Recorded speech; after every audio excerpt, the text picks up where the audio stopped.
This one's gonna be easy, some gnarly work. A real good beating for this barley jerk. I'm talking public execution on this kid. You gon' get done like Charlie.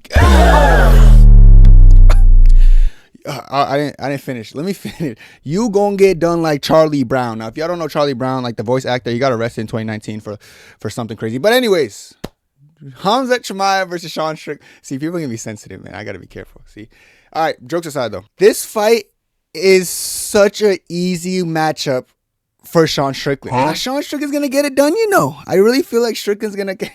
Guys, let me tell you why I love this fight, because I know I picked like Strickland to beat Hernandez because I thought it was going to be really easy. I was saying things along the lines of if Strickland doesn't finish him, I'll be very surprised because like I watched footage and I understood what that fight was.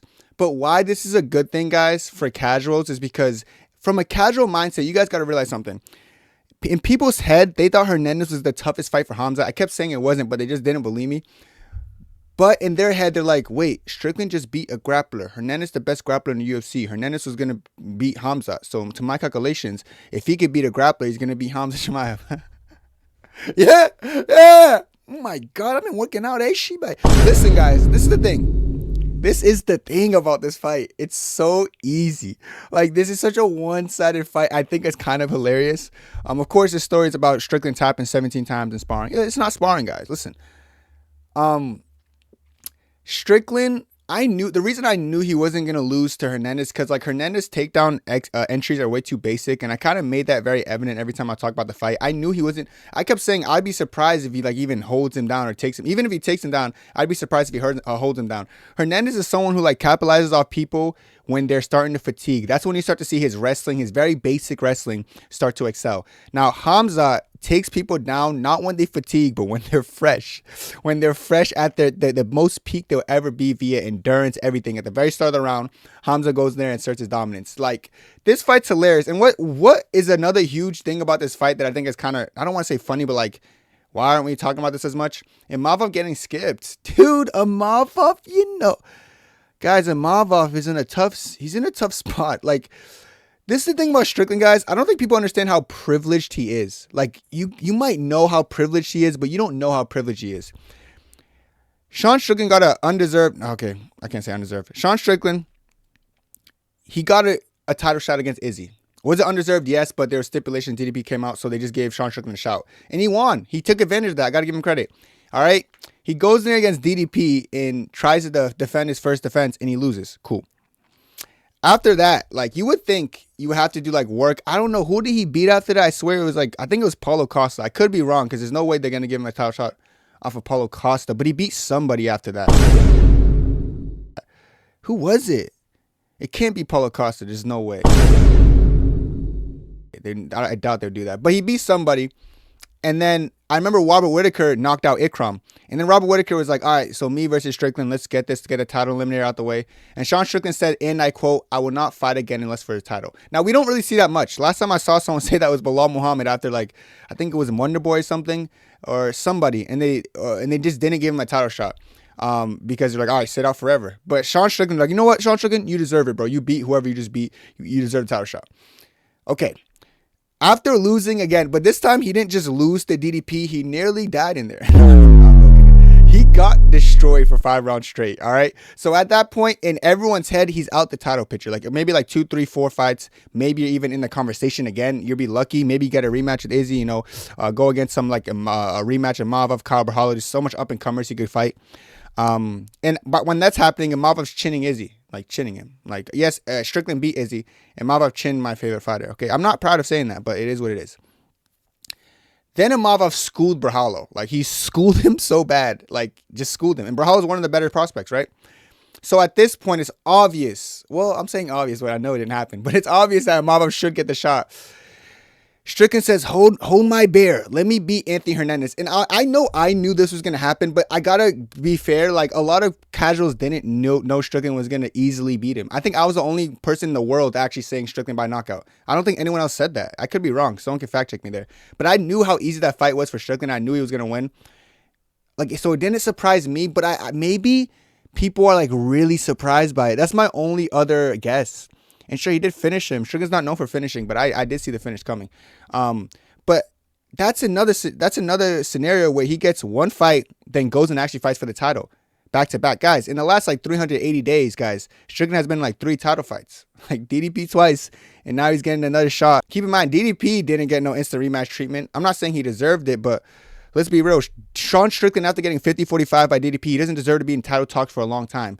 But he beats Hernandez, so he gets it. So this doesn't really make sense, and it's kind of a disjustice to Nasruddin Imavov, but that's the UFC. They don't really care. Like Sean Strickland, like people always like think he's hated, but he's racist in a far right sport. Like that sells. That's edgy. That's cool. And like he gets a lot of people talking, whether people like it or not. Everyone's talking about Sean Strickland. So I'll give Strickland his credit. He's very good at just saying things, calling people terrorists, like being racist. He's good at that. And that sells, especially in the UFC. When 99% of the MMA community is what Sean Strickland is, of course it's going to sell. Like, let's be real. Like, we got to be transparent. So that's why, although I know this is not fair to Imavov, I'm not really surprised because the UFC doesn't do things of like what's rightfully deserved. If that's the case, we already know Movsar, Volk would have happened way long ago. Arman versus Ilya would have been happened. There wouldn't have been no Paddy fighting for a vacant belt and Justin Gaethje fighting for, like, come on, dude. The UFC doesn't care about what is deserved. The UFC cares about what doesn't make sense but would make us potentially the most money or get the most eyes on our card. So they put Sean Strickland on it, and it is bad blood. And they do this stupid Paramount shit where they have to face off 15 times before them. Good luck. Good luck. Actually brings me to my next case. I think Sean Strickland's going to be very roses and bubbles. I think he's going to be polite. He's going to be like, throughout the whole face-off, he's going to be like very respectful. He's like playing with his fingernails, like looking left and right, like biting his nails and shit. He'll be doing all that shit. You guys know how like people are like sitting in the corner of class, they're like rubbing their shoulders, like looking around. Strickland, he's gonna be all shy and stuff, and I swear I don't think he's gonna pipe up at all. I actually think we're gonna see a more mellow side of him. Like all this terrorist talk, like you're a terrorist, or you're all this like racist talk, like, oh my god, your religion is this. When he sees him, it's gonna be all like, yeah, listen, I just want to fight. I bet in the press conference, that's the most we're probably going to get from him. I can see him being very respectful every time he runs into Khamzat fight week. But when the press conference comes, I can see him turning up all of a sudden like, here's the thing, guys. This fucking guy's a fucking, you sucked the Kadyrov's dick or whatever. He's going to do all that. Or there might just be a situation where he just gets in there and it's kind of like, listen, guys, I just want to fight. I don't want, and then because he's scared. That's the two ways I see it going. But I see no way that Sean Strickland keeps the same energy for 99% of the buildup, unless it's very convenient to him and he's in front of a crowd. That's my take on that. Neither here or there, though. As far as this fight goes stylistically, people don't understand something. Sean Strickland's not hard to actually take down. He's hard to hold down when he's going against mediocre people. Now, Usman was the only one in recent memory who was able to hold him down and like spank him. And like Usman literally spanked him in the ass when he was holding him down because he could wrestle. Easy pickings. Dricus Du Plessis took him down a bunch of times, but I don't know if I don't know how to say this to people. Dricus Du Plessis control time is not known for being good in any way, shape, or form. He couldn't control Whitaker on the ground. He couldn't control Izzy on the ground. He couldn't control Strickland on the ground. Like, even Derek Brunson, he had Derek Brunson look like a great scrambler in that fight. Derek Brunson could wrestle, but his scrambling's always kind of been mid, but he made Derek Brunson look like a great scrambler. DDP's offensive wrestling is kind of just strength. He'll strength maul you to the ground, but it's not easy for Dricus to hold someone down. Now, the fact that Strickland's not necessarily hard to take down, going against Khamzat, who will take you down very easily. But Khamzat's actually good at holding people down and like using people's leverage against them. Like if you guys rewatched the Robert Whitaker fight, Khamzat mowed through him pretty easily. But they'll get into like these cage side exchanges where it looks like Whitaker might win it, but he's just so good at tripping you and constantly sticking to you on glue. Like he just sticks to you and he trips you, and every time you think you're up, you get back down. Khamzat's really good at that. Like Khamzat excels in that, And people are like giving Dricus Du Plessis a hard time. Dricus Du Plessis isn't as defensively intelligent as Sean Strickland as far as defensive wrestling and getting up, in my opinion. He tries to brute strength his way there, but he didn't expect Khamzat to be stronger than him. I did expect Khamzat to be stronger. I said DDP is probably going to look bigger physically, but I know the hips and the shoulders and like it's all gonna favor Khamzat.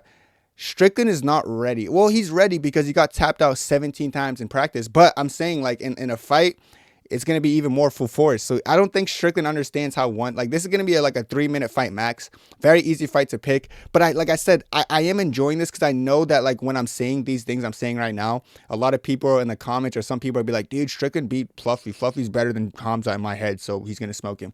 That's what makes this fight exciting, and that's why I'm not actually upset that Imavov was skipped. Because let's be real, did Imavov deserve it? Of course, of course, of course. Fuck yeah, of course, man. But it's like we know what's gonna happen, or I know what's gonna happen. I don't want to say we all know, because trust me, chat. I've been seeing people pipe up on fucking. People been piping up on Twitter. You know, yeah, man, I'm fucking nah, dude, Strickland, man, he's fuck. You can't hold him down. Yeah, he beat Fluffy. Fluffy's the best, man. Like, people just overrated Fluffy a bit. I kept telling people, like, Fluffy's best win is Brendan Allen, guys, please. Brendan Allen, who literally got knocked out by Strickland. Like, you just got to hear me out. But people didn't want to hear me out. I can't believe I was, like, one of the few. I think me and Bedtime were the only YouTubers who actually saw Strickland winning. But I think I was the only one who saw him knocking him out. But, you know, I had to glaze myself a little bit more every time I have a chance. But as far as this fight goes, I'm very interested in it because, one, bad blood. Could be a fun build-up if Sean Strickland like doesn't be a pussy and pussy out and switches up. I want Strickland to be racist. I want him to be him. Just be yourself. Be Islamophobic, be racist, xenophobic, be it all. Because I want this hate watch to hit like crack. Guys, I wasn't able to have a hate watch his last fight because I knew he was going to win and had to publicly pick him because I knew he was going to win. I could actually successfully hate watch this one. I could sit here with the right winner picked, with the money on the winner. I'm not going to lie, Strickland won me a couple thousand, all right? Because he was the underdog. I put it like the house on him because I knew he was going to win. Now, this time, I could hate watch successfully. I don't have to be hoping I'm wrong and stuff. I could just watch him get absolutely pummeled. So I hope Strickland comes with his whole racist mindset and all that. We need that. I need that more than anything. Like, that's what's going to make it more satisfying. But as far as this fight's concerned, of course it's not deserved, but I will say I actually am very much excited for this one. Excited to see the build-up, the face-offs, all of the above, guys. It's one of those fights that I feel like they're life-changing. It's going to be a life-changing fight for Strickland. He's been asking for it. It's one of those things. Be careful what you ask for because you just might get it. Congrats to Strickland for having his third title fight in the course of 3 weeks. Shout out Strickland for his third title fight in 2 days.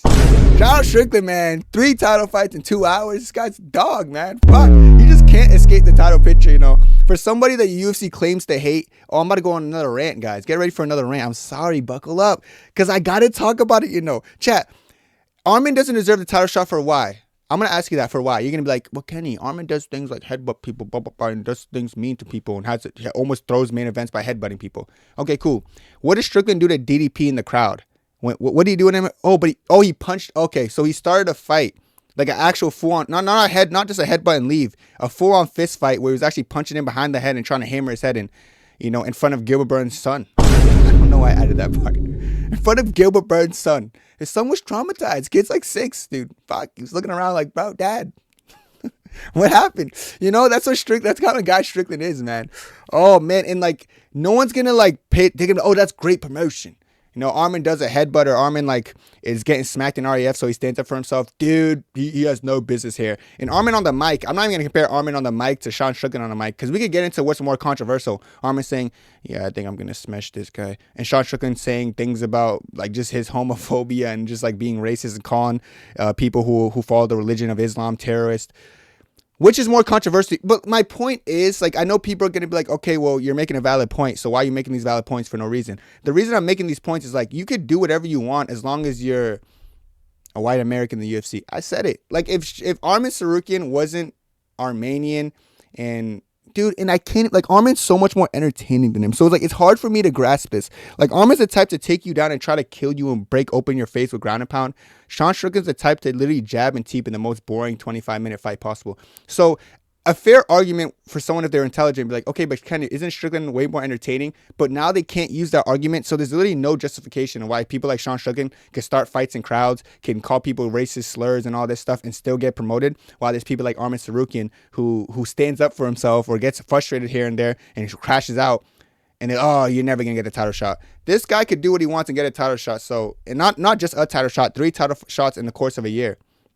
In like a calendar year, like damn near. Let's be real.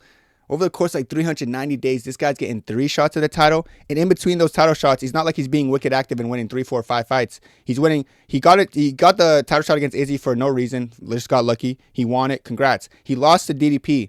Then he fought like somebody, like Paulo Costa, I believe. And then after that, got a title shot. That's one fight. While people like Robert Whittaker deserved it more for coming off a dominant win and then knocking out Ikram, you know? And then like...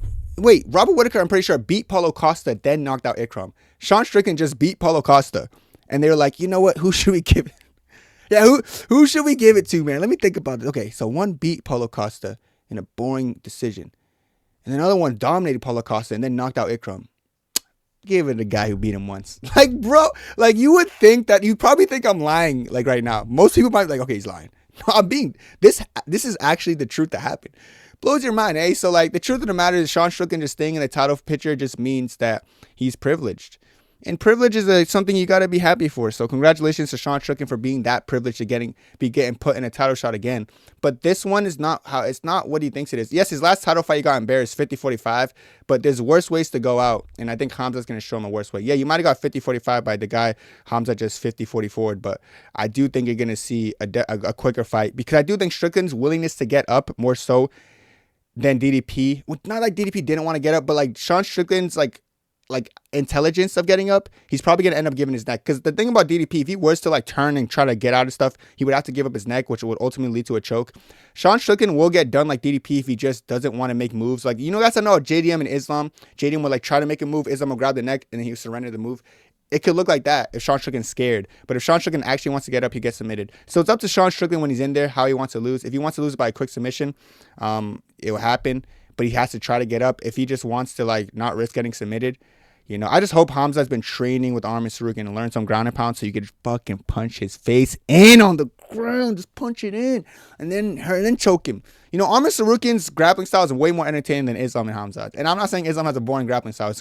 Islam's never in a boring fight ever in his life. But I do like the ground and pound first because people like Arman ground and pound, they soften you up and make you turn into weird positions and then give you a choke. Charles does that sometimes too. Even his last fight, he did that a bit. But it was a little bit boring. It just depends how you do it. I think Arman just actually wants to like ground and pound people to kill them, and then other people don't. But I just want to see Khamzat. If Khamzat doesn't get a quick finish, I think it's going to be like under 3-minute fight. But if Khamzat doesn't, as long as Strickland's face look a little bit different, like if you look in the mirror, he don't recognize this make my day, you know, my whole life. So this is going to be a fun hate watch in May 9th. Coming sooner than I think, bro. Less than 2 months. So I really can't wait for Khamzat to smoke him. This is the full card. Of course, we got Khamzat versus Strickland. That's great. We got Volkov versus Waldo. Cortez Acosta. Cool. Volkov's coming off a robbery win over, I believe, Almeida. Sean Brady versus Buckley's a really good fight. Blachowicz versus Guskov. King Green versus Jeremy Stevens. And Gutierrez versus Ozzy Diaz. Another Gutierrez knockout. Probably King Green masterclass. Like, where's Jeremy Stevens been? Like, who the fuck is that guy? Blachowicz and Guskov. Good fight. I don't know what they're doing with Ink, but cool. Interesting, you know. I think Blachowicz actually could win that. Sean Brady versus Buckley is actually a really good fight. I think it's a fight that both of them need. Sean Brady, like coming off his last fight against a power puncher, he went in there against a power puncher. He shit the bed and got nervous, got scared. He's put there and against another power puncher like Joaquin Buckley. He needs to relinquish his fear of power punchers. Then there's Buckley, who's coming off a loss to Usman, going against a top tier wrestler who got mauled for 4 rounds straight. So now he's getting another wrestler like Sean Brady. So both of them are facing their biggest fears. They're both facing who just beat them in like essentially the same way as far as fight style is concerned. The only difference is if Brady gets on Buckley, he will have more of a submission there than Usman did. And if Buckley hits Sean Brady, he'll have a similar effect. He's just not as big as Morales. He's not big as Michael Morales. He's more small, but he still hits like a truck. And he has fought at like 185 in some of these bigger weight classes. So it should be interesting. I am keeping my eye on that one. Volkov versus Cortez Acosta, I don't really care too much about, unironically, but I do think Cortez Acosta can get that done. And of course, I already talked about Khamzat versus Strickland. I'm going to talk about one more thing in this video, and it's Bilal. Remember the name Muhammad. Guys, what is the most random fight you could think of? Just give it a Bilal, because what the hell? Like, no, actually, what the hell? It's like, and what's weird about this is, guys, Bilal had a very close fight with Ian Gary. I thought actually at the end of it, Bilal was gonna win, and people could call me a catch, whatever. Like, I get Ian Gary was just stomping on the legs and like was getting outboxed the whole time, but I for some reason thought they were gonna favor Bilal's striking output. You know, it was 1-1 going into the third. I thought that third round was very close, but I did think Bilal low-key got it done. But the point is, whether you agree with me or not, it was a close fight that Bilal had. He did outstrike and outland Bilal and Ian Gary in the head strikes, but he did get outlanded in the leg strikes. They just favored the leg strikes because Ian Gary was really stomping on that shit. But like, you would think that like, okay, you had a really close fight against the top, you know, great fight against JDM, banger fight, entertaining, you know, and then you're giving Gabriel. And you know what's funny? He's been asking for Usman so much, guys. He's been asking for us, bro. You see the Niger flag behind me so much. And he just didn't get a zitty. Like, that shit's crazy to me, eh? Shibai. Like, he's been asking for it, and they're like, all right, best we can do is Gabriel Bonfim. They don't like Bilal. Bilal's always gonna get disrespected in the UFC, and it's kind of pissing me off. But it is what it is, man. The UFC just doesn't care for him. But Bilal's gonna kill this guy, dude. Dude, Apex though, they putting Bilal in the Apex. Is this the main event for the meta, bro? You know, I hate the way they put meta in front of Apex, making it more Grand Slam. Fuck! It's the meta. Apex is still the Apex. They're trying to pull a quick one on us. Yeah, man, it's not the Apex, Kenny. It's the meta Apex. Yeah, guys, where's Bilal fighting? Is it a pay-per-view card? Nah, it's not pay-per-view. Apex? Nah, not the Apex either. Where? Dude, the meta Apex. And they hit you with one of these. You know how people talk with like their their hand like that? I talk with my hand sometimes, but they're like this. Nah, the meta Apex. Like, they put emphasis on it. Like, you're supposed to be like, whoa, my goodness. Like, damn, the meta. Shibai, brother. Disrespected Bilal. He's going to put the beats on Gabriel Bonfim, who I've seen fatigue in a lot of his fights. If this is a 5-rounder, right? Should be the main event of the meta Apex. He's going to nearly kill him in there. So I got Bilal Muhammad smothering him by decision probably. I think he gets it done. I think he just beats him on the clinch. You know, it could be tough the first couple of rounds. Gabriel Bonfim's pretty athletic, but that's how I see the fight going. But nonetheless, this is all the news I'm going to react to. I think there might have been more fights. I don't know, but I did have to get this video out. Let me know what you guys think about the whole Khamzat Strickland situation. Let me know what you think about Bilal Muhammad on the meta Apex. That's it for me. Have a good one. God bless. 2, 3, 4.